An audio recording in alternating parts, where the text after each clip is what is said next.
والصلاة والسلام على أشرف الأنبياء والمرسلين وعلى آله وأصحابه أجمعين أما بعد. اس بزم جنو کے دیوانے ہر راہ سے پوچھے یزنا تک ہیں عام ہمارے افسانے، دیوار چمن سے زندہ تک سو بار سوارا ہے ہم نے اس ملک کے سوئے برہم کو. یہ اہل جنو بتلائیں گے کیا ہم نے دیا ہے عالم کو. حضرات سامعین اور صدر جلسہ، میں حیران و پریشان بلکہ نادم و پشیمان ہوں کہ اس مختصر سے وقت میں ایسے عظیم الشان وسیع و بسیط موضوع پر کس طرح گفتگو کروں. سمجھ میں کچھ نہیں آتا کہ داستان کا آغاز کہاں سے کروں اور کیسے کروں، اس کی کن کن خوبیوں کا بیان کروں، اس کی کن کن خصوصیات کو نظر انداز کروں، اس کی علمی سرگرمیوں کا تذکرہ کروں، یا اس کے مجاہدانہ کارناموں کی روایات سناؤں، یا اس کی تحریری دفتروں کی سیر کرواؤں، یا اس کی تقریری فضاؤں کی پرواز کراؤں، یا اس کے خلوص و وفا کی داستانیں سناؤں، یا اس کی حفاظت دین کے لیے بے مثال عزم و استقلال کے حیرت انگیز واقعات بیان کروں. غرض سمجھ میں کچھ نہیں آتا کہ چھیڑوں داستاں کیسے، حالانکہ ہزاروں نغمے وفا کی ان کی لبوں پہ آ کے مچل رہے ہیں، لبوں پہ لیکن لگے ہیں پہرے تو بن کے آنسو نکل رہے ہیں.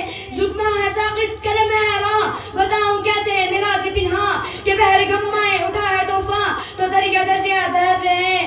حضرات علماء کرام و حضرات سامعین، جب ہم تاریخ کا مطالعہ کرتے ہیں تو ہمیں صاف نظر آتا ہے کہ حضور صلی اللہ علیہ وسلم سے لے کر حضرت آدم علیہ السلام تک جتنے بھی دور آئے، ہر دور میں حق اور باطل کی آمیزش اور ٹکر رہی ہے. یہ کوئی نظام ہی ایسا ہے، یہ کوئی قدرت کی کرشمہ سازی ہے کہ حق اور باطل مقابلے میں آتے ہیں. بے سر و سامانی کے عالم میں نمایاں ہونے والے حق کو اللہ تعالی نے ہمیشہ غلبہ عطا فرمایا.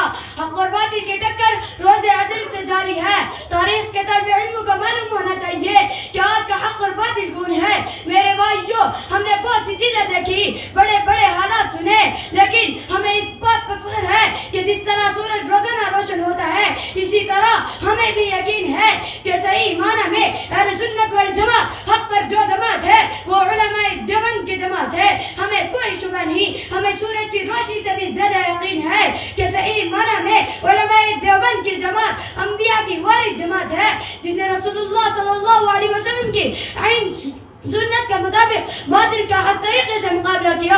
جب انگریز ہندوستان کا قابض ہو کر اس نے قرآن جیسی مقدس کتاب کو جلانا شروع کر دیا، مسجدوں کو ویران کیا، مدرسوں پر بلڈوزر چلانا شروع کر دیا، ایک ایک وقت میں 80 علماء کرام کو صلیب پہ چڑھایا گیا.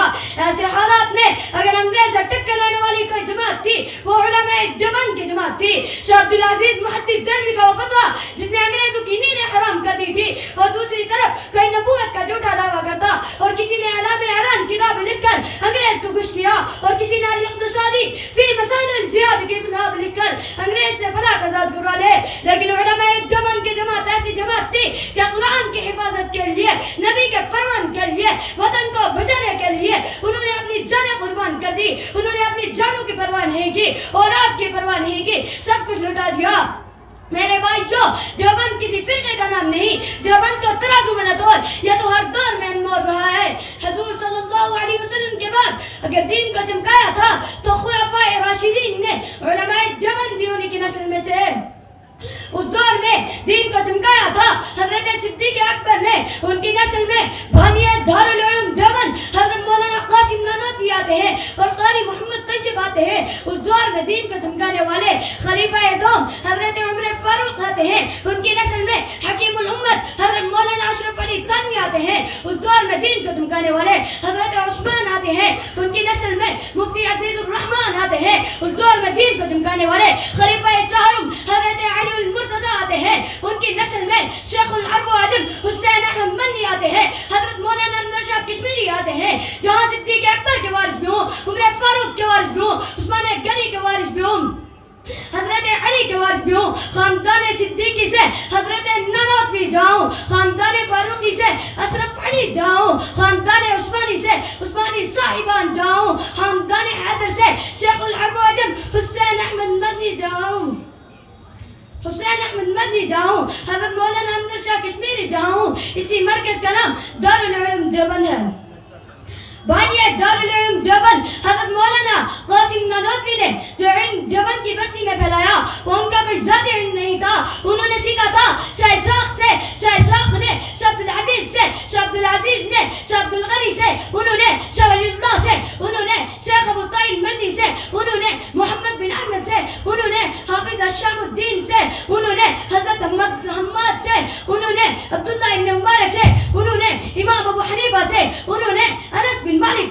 اور انس بن مالک نے جناب محمد رسول اللہ صلی اللہ علیہ وسلم سے دیوبندیوں تمہیں مبارک ہو کہ روزہ اقدس کے سامنے بیٹھ کر قرآن کریم کون پڑھا رہا ہے؟ یہ قاری عبد الحنان دیوبندی ہے. وہی ستون کے ساتھ بیٹھ کر حدیث کی شرح کون لکھ رہا ہے؟ یہ محمد زکریا دیوبندی ہے.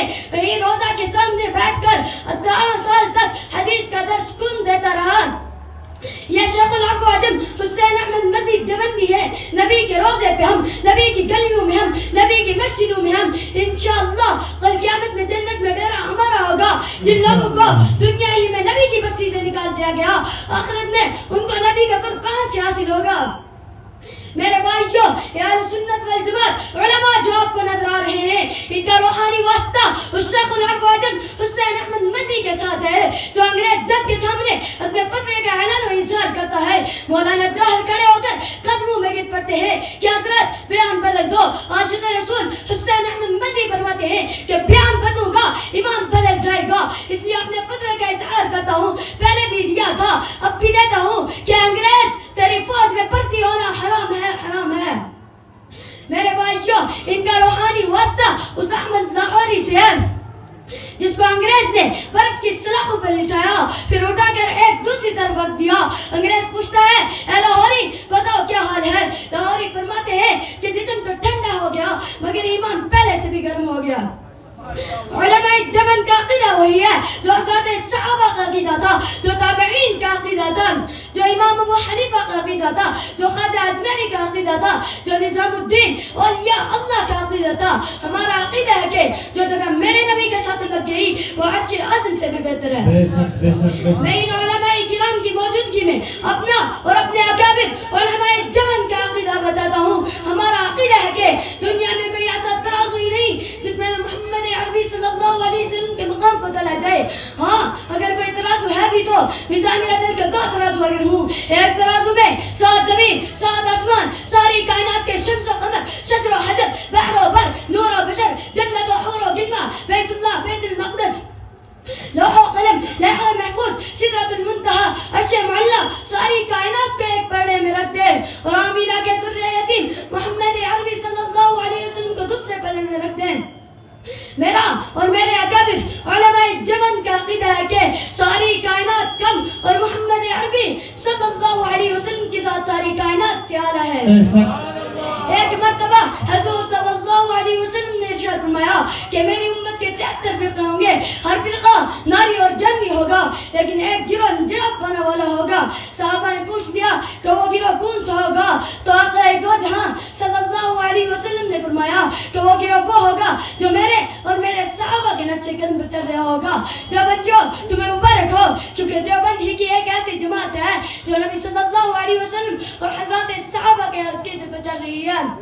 کیونکہ نہ ہم نے اپنی طرف سے دین میں کچھ کمی کی اور نہ ہی کچھ زیادتی. جو میرے اللہ نے درود پاک عرش سے اتارا، فرش پہ محمد نے مصطفیٰ نے پڑھا، ابو بکر عمر عثمان علی نے پڑھا، سارے صحابہ نے پڑھا، وہی درود ہم بھی پڑھتے تھے، پڑھتے ہیں، پڑھتے رہیں گے انشاءاللہ. اور شعر مجاہد ہوش میں کیوں فرقے ہوتا ہے. اب ایک جماعت پیدا کر تو بھی ترقی دنیا میں اسباب تجارت پیدا کر، قارون کی دولت ٹھکرا دے، عثمان کی دولت پیدا کر. اسلام کا دم تو بڑھتا ہے، باطل سے پھر کیوں ڈرتا ہے؟ یا تو اسلام کا نام نہ لے یا شوق شہادت پیدا کر. دل سے کہہ کے آ کہ اب حالات بدلنے والے ہیں، جو کانٹے بن کر آئے تھے وہ لمحے ٹلنے والے ہیں. ہمتی نہیں طوفانوں میں جذبوں کا ہمارے چھین سکے، جتنا ہم سے الجھیں گے ہم اور مچلنے والے ہیں.